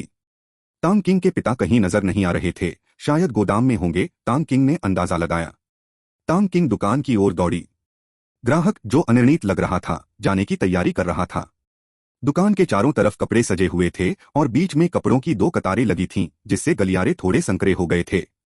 जाते हुए ग्राहक ने दृश्य अवरुद्ध कर दिया था और किन युझेन ने शुरू में तांग किंग को नहीं देखा, यह सोचकर कि कोई और ग्राहक आ गया है। जैसे ही किन युझेन उस कथित ग्राहक का अभिवादन करने वाली थी, वह ग्राहक एक तरफ हट गया, जिससे उसे तांग किंग को देखने का मौका मिला। हालांकि वह अब और भी लंबा और सुंदर हो गया था, फिर भी वह अपने बेटे को पहचानने से नहीं चूक सकती थी। मां, तांग किंग ने रुंधी हुई आवाज में पुकारा। जाना पहचाना मगर किसी तरह बदला हुआ चेहरा देखकर उसके लिए अपनी भावनाओं पर काबू रखना नामुमकिन हो गया। नेली फटाडो का बॉडी पॉजिटिविटी के बारे में प्रभावशाली संदेश। हर ब्यूटी। आह तांग तांग, तुम यहाँ हो, किन युझेन ने आश्चर्यचकित होकर प्रसन्नता व्यक्त की। उसे तांग किंग के निजी कार में सफर करने के बारे में सब पता था और उसे कोई हैरानी नहीं हुई। बस उसे अपने बेटे की बहुत याद आ रही थी क्योंकि उसने उसे कई महीनों से नहीं देखा था। हाँ, तांग किंग ने सिर हिलाया। इस समय लिन जियाक्स्यू ने पीछे से अपना सिर बाहर निकाला और मुस्कुराते हुए कहा, नमस्ते आंटी। अच्छा अच्छा जियाक्स्यू, तुम दिन ब दिन और भी खूबसूरत होती जा रही हो। तांग तांग, एक तरफ हटो, बाहर ठंड है। जियाक्स्यू को अंदर आने दो, किन युझेन ने उत्साह से कहा। उसने अपने बेटे की परवाह किए बिना लिन जियाक्स्यू को सीधे अंदर खींच लिया। यह देखकर तांग किंग को समझ नहीं आया कि वह हंसे या रोए। खुशी के आंसुओं का वादा किया गया था, उनका क्या हुआ? गर्म आलिंगन के बारे में क्या? कुछ ही क्षण बाद उसे अकेला क्यों छोड़ दिया गया? लो जियाक्स्यू, इसे मुझे दे दो। ओह तांग तांग, अपनी तरफ देखो, तुम जियाक्स्यू को इतना सारा सामान कैसे ढोने दे सकती हो? किन युझेन ने लिन जियाक्स्यू से बैग लेते हुए तांग किंग पर बड़बड़ाया। तांग किंग हक्का बक्का रह गया। उसने अपने बैग पर एक नजर डाली। क्या ये साफ जाहिर नहीं था? क्या हम रिश्तेदार भी हैं? फोन बिल पैकेज के साथ मुफ्त में मिलने वाला फोन, ये तो एक बात है, लेकिन जब वो पैदा हुआ था तो उनके पास फोन खरीदने के पैसे भी नहीं थे। तांग क्विंग का भ्रमित चेहरा देखकर लिन जियाक्स्यू खुद को रोक नहीं सका और धीरे से हंसने लगा। बूढ़ी, बाहर आओ। जियाक्स्यू वापस आ गई है। ओह, और हमारा बेटा भी वापस आ गया है। किन युझेन पीछे के गोदाम की ओर चिल्लाई, उसकी आवाज जोर से गूंज रही थी। तांग किंग ने अपना माथा पीटते हुए कहा, वाह, वह फिर से एक विचारहीन व्यक्ति बन गया है। यह सुनते ही तांग झोंग खुशी से झूमते हुए तुरंत बाहर आया और बोला, जियाक्स्यू वापस आ गया है। बैठो बैठो। फिर वह तांग क्विन की ओर मुड़ा और मुस्कुराते हुए उसे डांटा, तांग क्विन, तुम इतने सारे बैग लिए वहां क्यों खड़ी हो? थकी नहीं हो? तुम्हें इन्हें नीचे रख देना चाहिए। इसके बाद वह तांग क्विन से बैग लेने के लिए आगे बढ़ा। अध्याय 158। अध्याय 141। गोली, कृपया सदस्यता लें। 1। तांग किंग ने स्थिति का फायदा उठाया और सब कुछ नीचे रख दिया। फ्रूगनोवल.com। यह जानकर कि उसका बेटा दोपहर के भोजन के लिए वापस आ गया है, किन युझेन ने तुरंत कुछ खास तौर पर खरीदे हुए फल और पेय पदार्थ निकाले। तांग किंग ने पहले से साफ किए हुए सेब को बड़े चाव से काटा और वह मीठा था। तभी कुछ और ग्राहक आ गए। फादर टैंग और मदर टैंग जल्दी से उनकी सेवा करने के लिए ऊपर गए। टैंग किंग और लिन जियाक्स्यू बस किनारे से देख रहे थे कि कहीं कोई कपड़े चुराने का मौका तो नहीं ले रहा, जो वसंतोत्सव के दौरान आम बात है। न सिर्फ पेशेवर चोर थे, बल्कि कई ऐसे भी थे जो इस बात का फायदा उठाना चाहते थे कि मिस्टर और मिसेस टैंग एक साथ सबका ध्यान नहीं रख सकते और शायद कोई चीज उनके कोट में ठूंस देते थे। सर्दियों में आमतौर पर सभी लोग मोटे कपड़े पहनते हैं, इसलिए ध्यान देना आसान नहीं होता। अंततः केवल एक बहुत छोटा सा हिस्सा ही खोजा जा पाता, लेकिन ज्यादातर नुकसान का कारण अस्पष्ट होता। तांग परिवार हर साल चीनी नववर्ष के दौरान इस तरह से बहुत कुछ खो देता था। कई बार तो झगड़े होने ही वाले थे। हालांकि तांग किंग ने अपने माता पिता से सिर्फ इस बारे में बातें सुनी हैं और खुद कभी ऐसा होते नहीं देखा। तांग किंग ने अपने परिवार द्वारा बेचे जा रहे कपड़ों पर नजर डाली। सामान की गुणवत्ता और स्टाइल बहुत अच्छी नहीं थी, सब कुछ ब्रांड से हटकर था। सबसे महंगा थोक मूल्य सिर्फ 60 से 70 युआन था, आमतौर पर लगभग 20 से 30 युआन, और फिर वे कीमत में 150% या उससे ज्यादा की बढ़ोतरी कर देते थे। ग्राहकों द्वारा मोलभाव करने के बाद भी वे अंततः 50% से ज्यादा का मुनाफा कमा लेते थे। कपड़ा उद्योग में आमतौर पर यही होता था। इसलिए कपड़े और जूते खरीदते समय कीमत आधी से ज्यादा कम करके शुरुआत करना सबसे अच्छा है, क्योंकि ऑफ ब्रांड कपड़े बेचने वाले दुकानदार जानते हैं कि ग्राहक जमकर मोलभाव करेंगे। उन्होंने पहले ही मोलभाव के लिए काफी गुंजाइश छोड़ रखी है।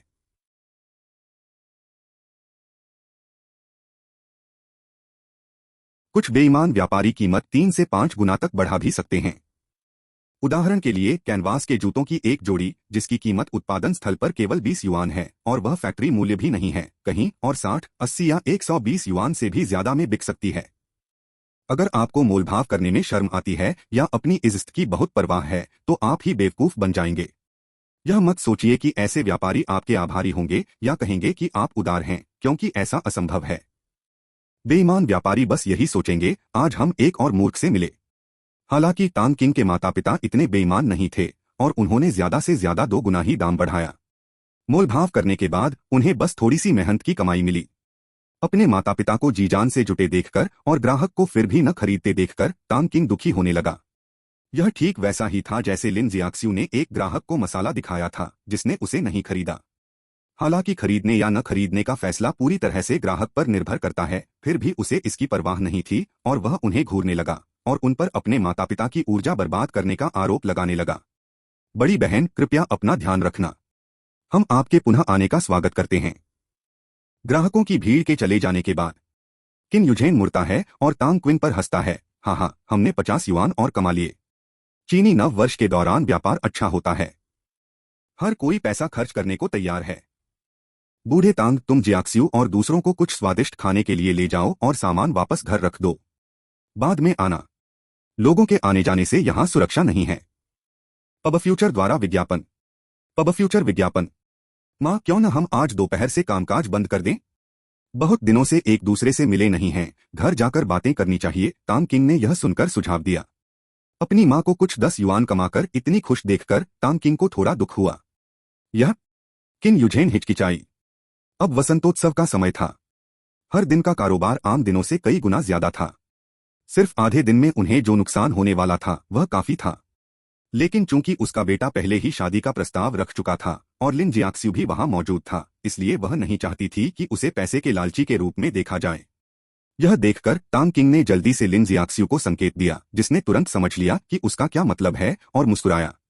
तांग क्विन और लिन जियाक्स्यू के समझाने पर फादर तांग और मदर तांग ने उस दोपहर व्यापार बंद करने का फैसला किया। वे अपने बच्चों के साथ घर पर अच्छा समय बिताना चाहते थे। उन्होंने अपने बेटे और लिन जियाक्स्यू को कई महीनों से नहीं देखा था और वे उन्हें बहुत कुछ बताना चाहते थे, खासकर इसलिए क्योंकि उनके बेटे के ग्रेड में जबरदस्त सुधार आया था और वह अपनी कक्षा में सबसे ऊपर आ गया था। फादर तांग और मदर तांग को यह सब एक सपने जैसा लग रहा था। उन्हें अपने बेटे के प्रदर्शन का पहले से ही अच्छा अंदाजा था। उन्हें लगा कि अगर वह किसी विश्वविद्यालय में दाखिला ले ले तो बहुत अच्छा रहेगा, लेकिन अब लगता है कि सिंघुआ विश्वविद्यालय या पेकिंग विश्वविद्यालय में दाखिला लेने में कोई समस्या नहीं होगी। जहां तक दोनों बच्चों के फुडान में दाखिला लेने की योजना की बात है, उनकी मौसी ने उन्हें पहले ही बता दिया था। हालांकि उनकी नजर में फुडान बीजिंग के विश्वविद्यालयों जितना प्रसिद्ध नहीं है, फिर भी उन्होंने स्वाभाविक रूप से इसका समर्थन किया क्योंकि उनके बेटे और बहू को यह पसंद आया। दोपहर में तांग क्विन का परिवार बाहर खाना खाने गया। उन्हें एक अच्छा रेस्टोरेंट मिला और उन्होंने कुछ स्वादिष्ट व्यंजन ऑर्डर किए। माँ तांग ने लिन जियाक्स्यू से कई सवाल पूछे, जबकि पिता तांग ने तांग क्विन से सामान्य पारिवारिक जीवन के बारे में बातचीत की और चाचा ली जियांगो के परिवार के बारे में पूछा। उन्हें पहले से ही पता था कि किन युगांग को पुलिस स्टेशन का प्रमुख बना दिया गया है, लेकिन उनका कोई पक्षपात करने का इरादा नहीं था। वे उस तरह के लोग नहीं थे।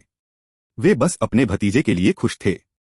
दोपहर के भोजन के बाद तांग किंग का समूह अपने लंबे समय से परित्यक्त घर लौट आया। फिर सचमुच तांग क्विन की बारी थी कुछ कड़वाहट का स्वाद चखने की। पहले लिन और स्नो दोनों के घर पर वह मेहमान था। सारा खाना लिन जियाक्स्यू और माँ लिन बनाती थीं। वह और लिन के पिता आराम से बैठकर चाय पीते और टीवी देखते थे। लेकिन जब वह तांग के घर वापस आया तो तांग क्विन मेजबान बन गया। अपनी माँ के दबाव में उसने स्वाभाविक रूप से घर के कामों का जिम्मा संभाल लिया। उसने सोचा कि उसकी चाची ने फोन पर उसके अच्छे खाना पकाने के हुनर का जिक्र किया होगा और उसने एक बार फिर रसोई की जिम्मेदारी बखूबी संभाल ली, जबकि उसकी माँ लिन जियाक्स्यू को अपने साथ पिता तांग के साथ लिविंग रूम में टीवी देखने ले गई। तांग किंग ने अपना सिर हिलाया और कड़वाहट से मुस्कुराया, यह सोचते हुए कि केवल एक माँ ही ऐसा कर सकती है। वह इसके बारे में क्या कह सकता था? उसे तो बस काम पर लग जाना था। रात के खाने के दौरान तांग किंग ने जानबूझकर ली जियांगुओ के रेस्तरां में अपने शेयरों के बारे में खबर लीक कर दी, क्योंकि इससे बाद में कई चीजें आसान हो जाएंगी। अध्याय 159 अध्याय 141 गोली कृपया सदस्यता लें। 2। जैसी कि उम्मीद थी, किन युझेन इस खबर को सुनकर भड़क उठे और चौंकते हुए चिल्लाए, क्या आपने किसी और के रेस्तरां में निवेश करने के लिए पैसे उधार लिए थे? आपने कितने पैसे उधार लिए थे? फादर टैंग ने भी अपनी चॉपस्टिक नीचे रख दी और टैंग किंग को घूरते हुए उसके जवाब का इंतजार करने लगे। हालांकि वे चुप थे, लेकिन उनकी आंखों में चिंता छिपी नहीं रह सकी। ठीक है माँ, चिंता मत करो, यह ज्यादा नहीं है, मैं इसे कुछ महीनों में चुका दूंगा। तांग किंग ने अपने माथे से ठंडे पसीने की एक काल्पनिक बूंद पोंछी। उसने उधार ली गई रकम बताने की हिम्मत नहीं की, बल्कि रकम बताने से पहले अपने माता पिता को चुकाने के बारे में आश्वस्त किया। उसने अपनी माँ की इतनी तीखी प्रतिक्रिया की उम्मीद नहीं की थी। जल्दी से अपनी पूंजी वसूल कर रहे हो? तो तुमने कितना उधार लिया था और कितना चुकाना बाकी है? किन युझेन ने आगे पूछा।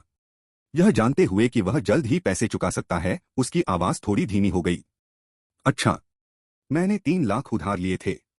मैं पहले ही 1,30,000 का लाभांश कमा चुका हूं, मैं इसे कुछ महीनों में चुका दूंगा। तांग किंग ने चावल से खेलते हुए कमजोरी से बुदबुदाया। 3 लाख का आंकड़ा सुनते ही किन युझेन डर के मारे खड़ी हो गई। उसने ऊंची आवाज में कहा, क्या तुमने दूसरों से 3 लाख उधार लिए थे? अगर तुम इसे वापस नहीं चुका पाए तो क्या होगा? उसने इस बात को नजरअंदाज कर दिया कि उसने 1,30,000 का लाभांश कमाया था। उसे तांग किंग के जोखिम भरे विचारों को शुरुआत में ही रोकना पड़ा, क्योंकि पहली बार 3 लाख पाने के बाद उसे अगली बार 3 मिलियन पाने का विचार आ सकता था। अगर उन्हें नुकसान हुआ तो वे वापस चुकाने में असमर्थ होंगे। यही वह स्थिति थी जिसकी उसे सबसे ज्यादा चिंता थी। चिंता मत करो माँ, उधार लेने से पहले मैंने अच्छी तरह सोच लिया है। लगता है मैंने कोई गलत फैसला नहीं लिया, तांग किंग ने मुस्कुराते हुए कहा। यह ठीक नहीं है।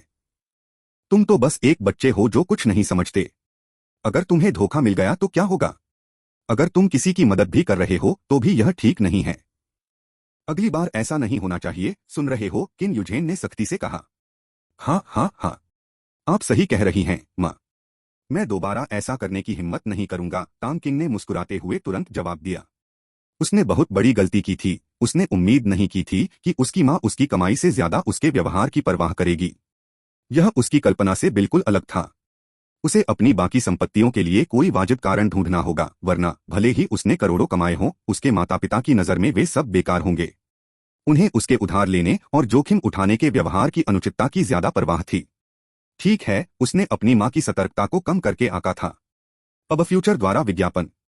अच्छा, तुमने पैसे कहाँ रखे? तांग क्विन की सहमति से किन युझेन ने आखिरकार राहत की सांस ली। उसे डर था कि तांग क्विन पैसा कमाने के बाद अति आत्मविश्वासी हो जाएगा, जिससे वह फिर से बेतहाशा उधार लेने लगेगा। उसे ऐसी प्रवृत्तियों को जड़ से खत्म करना था। अगला कदम यह पता लगाना था कि उसने कितना पैसा कमाया है। सब कुछ एक ही कार्ड में है। लेकिन मैं इसे वापस लाना भूल गया, यह मेरे चाचा के घर पर है, तांग किंग ने कहा। यह बिल्कुल सच था। उसने लाभांश का एक पैसा भी अपने सिस्टम खाते में जमा नहीं किया, उसे किसी भी आपात स्थिति के लिए संभाल कर रखा। जल्दी जल्दी लौटने के कारण वह सचमुच कार्ड लाना भूल गया। और कोई रास्ता नहीं था, उसने कभी इस पैसे का इस्तेमाल करने की योजना नहीं बनाई थी। बैंकिंग प्रणाली की तत्काल निकासी और हस्तांतरण सुविधा के साथ उसने बैंक कार्ड रखने की आदत पूरी तरह से छोड़ दी थी। कोई बात नहीं, तुम्हें इसे बर्बाद करने की इजाजत नहीं है। चीनी नव वर्ष के बाद हम तुम्हें 3 लाख देने का कोई रास्ता निकाल लेंगे, जल्दी से इसे चुका दो। हमें पैसे उधार लेना पसंद नहीं है।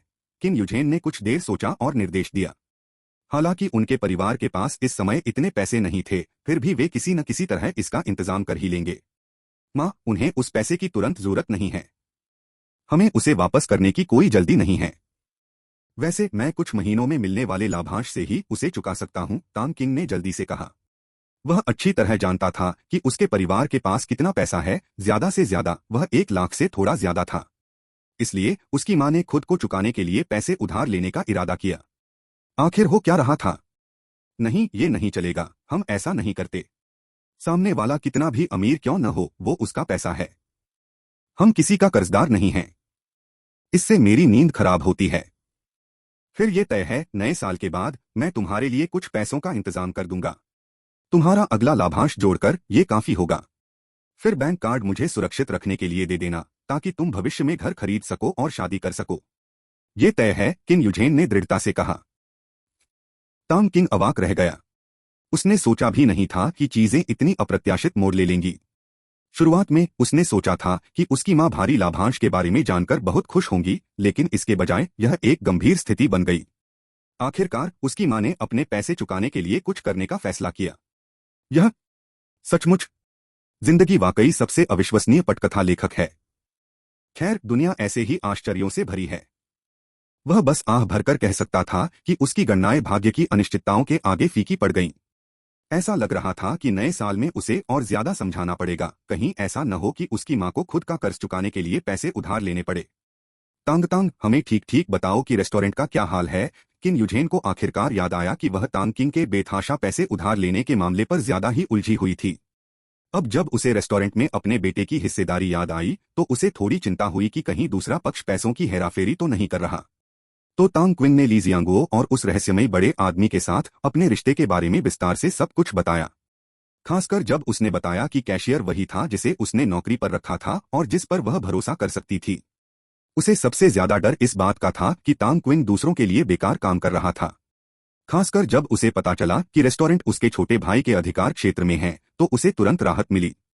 ली काई के सहपाठी से कोई संबंध न होने पर भी रेस्टोरेंट का बड़ा शेयरधारक उसके साथ खिलवाड़ करने की हिम्मत नहीं करेगा। साथ ही यह देखते हुए कि रेस्तरां ने खुलने के 3 महीने के भीतर इतना पैसा कमाया था, किन युझेन का पूरा चेहरा उत्साह से चमक रहा था। तांग तांग, क्या यह रेस्टोरेंट सालाना 4 या 5 लाख का मुनाफा कमा सकता है? किन युझेन ने अविश्वास से हिसाब लगाया। यह लगभग उतना ही मुनाफा था जितना उसका छोटा सा कपड़ों का स्टोर लगभग 10 सालों में कमा सकता था। अध्याय 160 अध्याय 141 गोली, कृपया सदस्यता लें। 3। हाँ, अंदर का स्थान हमारी दुकान के आकार से 10 गुना अधिक है, इसलिए इतना पैसा कमाना असामान्य नहीं है, तांग किंग ने कहा। यह सुनकर किन युझेन ने सोच समझकर सिर हिलाया और फिर तांग के पिता से कहा, बूढ़े तांग, अगले साल पैसे चुकाने के बाद हम शहर में एक दुकान क्यों नहीं खोलते? यह हमारे रिश्तेदारों के पास होगा और हम रेस्तरां पर नजर रख सकेंगे। जब यह बहुत दूर होता है तो मुझे हमेशा बेचैनी होती है। लेकिन तांग के पिता हिचकिचाए। इतने सालों से जिस जगह पर वे रह रहे थे, उसे छोड़कर किंगयान शहर जाने के विचार से वे असहज थे। उनकी सहज प्रवृत्ति इस विचार का विरोध कर रही थी। पिताजी, संकोच मत कीजिए। चलो अगले साल शहर चले जाते हैं। काउंटी शहर बहुत छोटा है और शहर के लोगों के पास पैसा है, वहां पैसा कमाना बहुत आसान है, तांग क्विंग ने जल्दी से सलाह दी। उसे उम्मीद थी कि उसके माता पिता क्विंगयान शहर चले जाएंगे। आखिरकार नजदीकी होने से सुकून मिलता था। अगर यहाँ उसके माता पिता का फायदा उठाया जाता और उसे इसकी जानकारी नहीं होती, तो उसके माता पिता उसे जरूर नहीं बताते। लेकिन क्विंगयान शहर में उसके चाचा भी उसके बिना ज्यादातर परेशानियों का सामना कर सकते थे।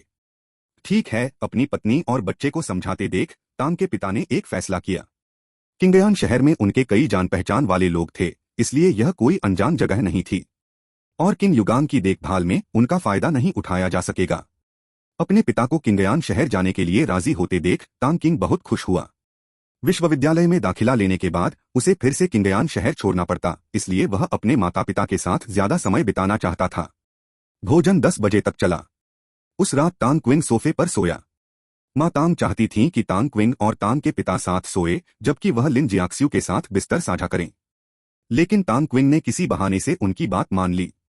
उसके सोने के घंटे कम होते जा रहे थे और आधी रात को जागने पर उसे कुछ और करने की आदत हो गई थी। पिता का आसपास होना असुविधाजनक होता। इसके अलावा वह आधी रात को खर्राटों की आवाज से जागना नहीं चाहता था। मदर तांग ने कुछ और नहीं कहा। लिन जियाक्स्यू उस कमरे में अकेले सो गया जो पहले उसका था। उस रात तांग किंग बहुत देर से सोने गया। लिन जियाक्स्यू का अपने कमरे में बिस्तर पर लेटे होने का ख्याल उसके मन में बार बार घूम रहा था। क्या उसे रात में छापा मारना चाहिए? बेशक वह बस यही सोच रहा था। रात के सन्नाटे में मन भटकता रहता है। अब समय था, इसलिए उसे जल्दी करने की जरूरत नहीं थी। सुबह करीब 2 बजे तांग किंग फिर से उठा। उसके पास और कुछ करने को न था, इसलिए उसे पैसों से खेलना पड़ा। 1 घंटे बाद उसे और 13 मिलियन मिले। घर पर और कुछ करने को न होने के कारण वह बंदूकों से खेलने वाला नहीं था। अगर कोई जाग गया और वह समय रहते छिप न सका तो हंगामा मच जाएगा। उसके पास मेन इन ब्लैक जैसी याददाश्त मिटाने वाली कोई मशीन नहीं थी और इसके परिणाम असहनीय हो सकते थे। इसलिए तांग किंग केवल मनोरंजन के लिए नकदी गिन सकता था। 1, 2, 3, 100 RMB। उसने रेनमिनबी, फिर डॉलर और फिर यूरो के ढेर गिने। तांग किंग को लगा कि वह आलस्य की पराकाष्ठा पर पहुंच गया है। उसने तय किया कि भविष्य में उसे दूसरे शौक भी अपनाने होंगे। लगातार बंदूकों से खेलना आखिरकार उबाऊ हो जाएगा। पैसे गिनने की तो बात ही छोड़िए, यह तो दिमाग सुन्न कर देने वाला काम था। उसके लिए पैसा बस अंकों का एक सिलसिला बन गया था। हर दिन 1 करोड़ से ज्यादा कमाना अब उसे रोमांचित नहीं करता था। नहीं, उसे समय बिताने के लिए सचमुच कुछ शौक विकसित करने की जरूरत थी, अन्यथा वह बहुत ऊब जाएगा। टकराना। गोलियों की आवाज सुनकर तांग किंग, जो पैसे गिन रहा था, चौंक गया। उसके हाथ कांपने लगे, जिससे तीनों अलग अलग नोट इधर उधर बिखर गए। उसने जल्दी से उन्हें उठाया और वापस सिस्टम में डाल दिया। पब फ्यूचर द्वारा विज्ञापन। पब फ्यूचर विज्ञापन। अपने खाली समय में तांग किंग अक्सर अपनी मूल क्यूई को नियंत्रित करने का अभ्यास करता था, खासकर जब उसे पता चला कि मूल क्यूई उसकी 5 इंद्रियों को बढ़ा सकती है। खासकर रात में जब शांति होती है तो अभ्यास करने का यह सबसे अच्छा समय होता है। हालांकि अब तक वह केवल 2 इंद्रियों को ही एक साथ बढ़ा पाया था। इससे ज्यादा उसके लिए काबू पाना मुश्किल हो गया था। रात में उसे अंधेरे में सांपों, कीड़ों, चूहों और चींटियों की आवाजें सुनाई देती थीं। काफी शोरगुल था। कभी कभी उसे अपने मोहल्ले के दरवाजे से गुजरती किसी गाड़ी की बहरा कर देने वाली दहाड़ सुनाई देती थी, या फिर अगर किसी जोड़े को नींद न आ रही हो तो वे लोगों को बुला रहे थे। गोली की आवाज तेज नहीं थी और यहाँ कोई आम इंसान इसे सुन भी नहीं पाता। लेकिन सर्दियों की उस शांत रात में तांग किंग के कानों ने उसे सुन लिया। धमाका। एक और गोली की आवाज सुनाई दी। अरे, आधी रात को गोली कहां से आई? तांग किंग ने मन ही मन बुदबुदाया। छोड़ो, ये मेरा काम नहीं है और मैं गोलियों से बच नहीं सकता। इसमें पढ़ने की क्या जरूरत है? तांग किंग सोफे पर वापस लेट गया। लेकिन 3 मिनट बाद तांग किंग करवटें बदल रहा था। उसका मन जिज्ञासा से भरा हुआ था। ठीक है, आधी रात को गोली चली। इसमें जरूर कोई बदमाश शामिल होगा।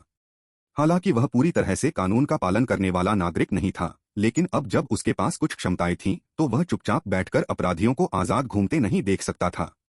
यही बहाना तांग किंग ने अपने लिए बनाया था। अपना फैसला सुनाने के बाद तांग किंग चुपचाप उठा और अपने लिविंग रूम की खिड़की से सावधानी से नीचे कूद गया। नीचे की जमीन सीमेंट की बनी थी। पहले अपने पंजों पर जमीन पर उतरने के कारण तांग किंग जमीन पर थोड़ा झुककर झटके को झेलने में कामयाब रहा। हालांकि वह तीसरी मंजिल पर था, फिर भी उसे कोई फर्क नहीं पड़ा। वह मुख्य द्वार से क्यों नहीं गया? क्योंकि उसका दरवाजा हर बार खुलने और बंद होने पर एक कर्कश आवाज करता था। आस पड़ोस के सभी लोग उसे साफ सुन सकते थे। वह अपने लिए मुसीबत मोल नहीं लेना चाहता था, हालांकि वह पहले से ही मुसीबत में था। गोलियों की आवाज उसके मोहल्ले के ठीक बाहर एक खाली पड़ी स्टील फैक्ट्री से आ रही थी, जो सिर्फ एक दीवार से अलग थी। यह स्टील फैक्ट्री काउंटी शहर के बाहरी इलाके में स्थित थी और उससे थोड़ी दूर एक चौड़ी नदी बहती थी, जो ज्यादा गहरी नहीं थी। नदी एक बड़े खेत के सामने थी।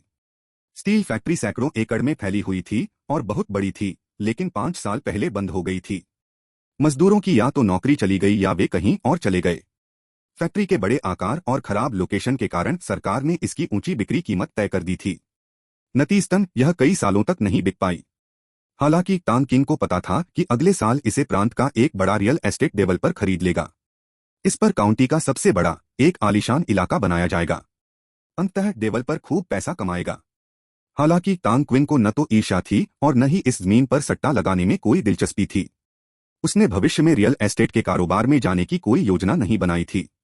एक तो यह बहुत थका देने वाला था और कई रिश्ते निभाने थे, जो एक झंझट था। दूसरा, इससे पर्याप्त कमाई नहीं होती थी। हाँ, उनके विचार में सिस्टम आने के बाद रियल एस्टेट का कारोबार उनके लिए लाभदायक नहीं था। उनका दैनिक लाभ देश की अधिकांश रियल एस्टेट कंपनियों से बेहतर प्रदर्शन कर सकता था। ऐसा सिर्फ इसलिए था क्योंकि उन्होंने सुरक्षित दांव खेला था। अगर वे सचमुच पूरी ताकत लगा देते तो देश के सभी रियल एस्टेट कारोबार मिलकर भी उतना नहीं कमा पाते जितना उन्होंने मुद्रा विनिमय से कमाया था। बेशक यह अतिशयोक्ति थी, लेकिन उन्हें वास्तव में रियल एस्टेट कारोबार के मामूली मुनाफे में कोई दिलचस्पी नहीं थी।